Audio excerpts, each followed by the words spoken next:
और अब हम पहुंच चुके हैं लगभग 1 से 1.5 किलोमीटर की यात्रा तय करके गंगोत्री धाम से पटांगणा।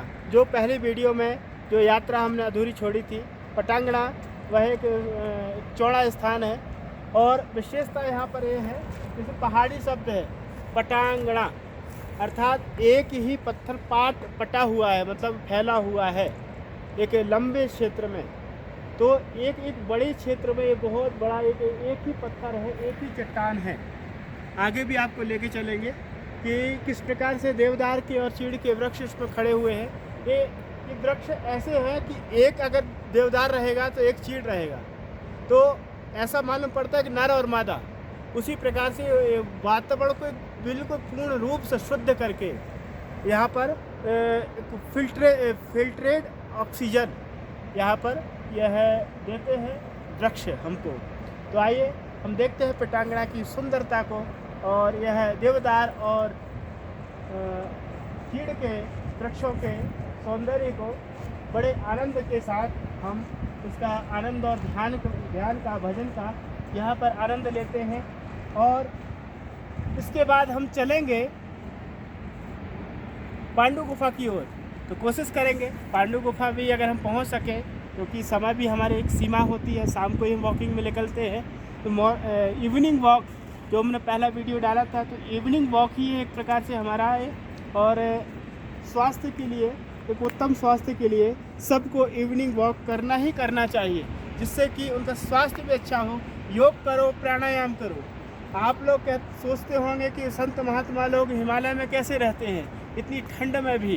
तो मैं उन सबसे कहता हूँ योग और प्राणायाम और एक सुंदर स्वच्छ आहार, ये आपके स्वास्थ्य के लिए बहुत ही उत्तम औषधि है। अगर आप बाहर की औषधियों से अगर बचना चाहते हैं तो निश्चित है कि आप उत्तम आहार लें, शुद्ध आहार लें, मांसाहार बिल्कुल ना लें। उत्तम आहार लें, शुद्ध आहार लें, मांसाहार बिल्कुल ना लें। और अपने स्वास्थ्य के प्राणों के रक्षण के लिए प्राणायाम अवश्य करें। बुद्धि के स्वास्थ्य के लिए, मन की एकाग्रता के लिए, डिप्रेशन से मुक्त रहने के लिए ओम का 11 बार जप करें और शांति से 1 से 1.5 घंटे, जिस प्रकार से आप परिवार के लिए 24 घंटे में से परिवार के लिए और अपने बच्चों के लिए, समाज के लिए आप जीते हैं, तो 1 घंटा आप अपने लिए जिए, जिससे कि आपका स्वास्थ्य भी उत्तम रहेगा और आपके स्वास्थ्य की समृद्धि बढ़ेगी, आपके घर की समृद्धि बढ़ेगी।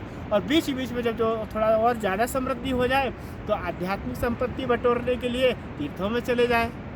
जैसे तीर्थों में एक मान्यता है कि लोग तीर्थों में जाकर के उनका जीवन बदल जाता है, अर्थात नया हो जाता है। तो एक शरीर तो वही है, लेकिन सोचने का ढंग, सुनने का तरीका, देखने का तरीका, एक दृष्टिकोण बिल्कुल अलग हो जाता है। हमारे साथ एक इंजीनियर साहब भी हैं जो हैदराबाद से आए हुए हैं। मैं उनसे ही पूछता हूँ कि अभी हमारे साथ आपका नाम क्या है? भोजराज आप हैं और इंजीनियर हैं, बहुत अच्छे और एक आध्यात्मिक पर्सन भी हैं। ये पहली बार यहाँ पर हिमालय में आए हैं। मैं इनसे पूछता हूँ कि आपको पहली बार जब हिमालय आए तो पहले तो सोचा होगा आपने कि कैसा होगा, तो थोड़ा सा अपने शब्दों में व्यक्त करें और ये भी बताएं कि आपको कैसा लगा। इधर आने के बाद मेरा मन पूरा बदल गया, एकदम संसार का पूरा क्या मतलब संसार का पूरा आलोचना खत्म होके ये भगवान का तरफ मेरा आलोचना चालू हो गया। ये तो है भगवान, जैसे मैं बार बार वो यजुर्वेद का मंत्र आप लोगों को सुनाता हूँ कि यंति संतम जहाति यंति संतम न पश्यति देवस्य पश्य काव्यम नाम हमारे जीरति। वह परमात्मा अर्थात जो काव्य यहाँ वेदों को भी कहते हैं। तो जो वेदों में वह परमात्मा का एक सौंदर्य जो बताया है, परमात्मा की जो रचना बताई है, अगर इस परमात्मा की रचना में ही अगर उसके रचयिता का अगर बोध करेंगे तो आप वास्तव में आप संसार की ओर पीछे नहीं हटेंगे। मेरे को ध्यान है जब मैं छोटा था तो मैं जिद किया, क्योंकि मेरे मन में तो अपने आप ही आता था कि बचपन से साधु हूँ, तो मेरे मन में आता था अपने आप ही कि मेरे को हिमालय की ओर जाना है। कहाँ हिमालय है, क्या है, किताबों में पढ़ता था, खड़ा हिमालय बता रहा है, डरो ना आंधी पानी से, खड़े रहो तुम अविचल होकर सब संकट तूफानों से। ये कविताएं हम पढ़ते थे, लेकिन हिमालय शब्द सुने थे। तो किसी ने मेरे से कहा कि आप वहाँ जाते हैं तो साधु बन जाते हैं, घर वापस नहीं आते। तो मन में कहा वाह क्या बात है, अगर ऐसा ही हो जाए तो बहुत अच्छी बात है। और ये हो गया। तो मेरा मन भगवान की ओर, गुरु चरणों की ओर और समष्टि के प्रत्येक माता पिता की ओर समर्पित है।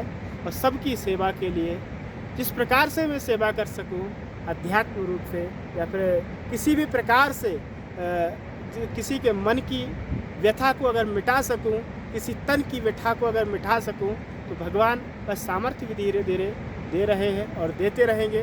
तो मेरे को तो नहीं पता कि मेरी वाणी से कितने लोगों को लाभ मिलता है, लेकिन इतना ज़रूर पता है जब लोगों को फ़ोन आते हैं कि आपको देख करके, आपको सुन करके, मैं कोई अपनी आत्मश्लाघा के लिए नहीं कह रहा हूँ, कि आपको देख करके, आपको सुन करके बड़ा अच्छा लगता है, मन को सुकून मिलता है।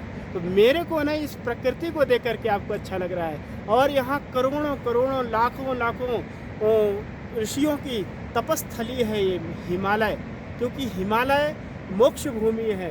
जैसे नर्मदा को समृद्धि श्री की भूमि कहते हैं, समृद्धि की सिद्धि की भूमि कहते हैं, उसी प्रकार यह गंगा की जो भूमि है, ये हिमालय, ये मोक्षदायिनी मोक्ष की भूमि है। और मोक्ष का अर्थ है कि जब आप यहाँ पर आते हैं तो समस्त संसार को, वास्तव में ये तो अपने अनुभव को बता रहे हैं कि इनका परिवार है, बच्चे हैं, पत्नी है, तो पूरा सब घर है, लेकिन ये कह रहे हैं कि ऐसा लग रहा है कि अब मेरा मन भगवान की ओर चला गया।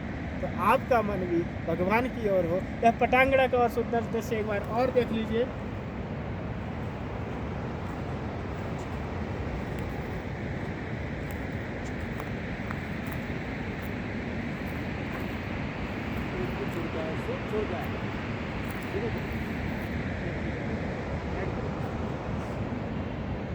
और एक विशेष चीज़ और बताता हूँ, आप लोग तीर्थों में आते हैं, जो भी सुन रहे हैं वो सुनिए। आप लोग तीर्थों में आते हैं, अच्छी बात है, कैमरा हो, फ़ोन हो, क्योंकि अपनी यादों को, जीवन के एक सुनहरे पल को आप कैद करके कैमरे में ले जाना चाहते हैं, अच्छी बात है। लेकिन उस आनंद के साथ साथ आप आध्यात्मिक अनुभूतियों के लिए भी आप आएँ, क्योंकि बार बार ये मौका नहीं मिलता है। मैं ऐसे ऐसे लोगों को जानता हूँ 10-10 साल से प्लान बना रहे हैं, यहाँ से 2 किलोमीटर पीछे से लौट गए, क्योंकि बड़ा सौभाग्य की बात है जो यहाँ पर आते हैं, जो आने का प्लान बना रहे हैं, अवश्य आए और संत महापुरुषों से मिलें।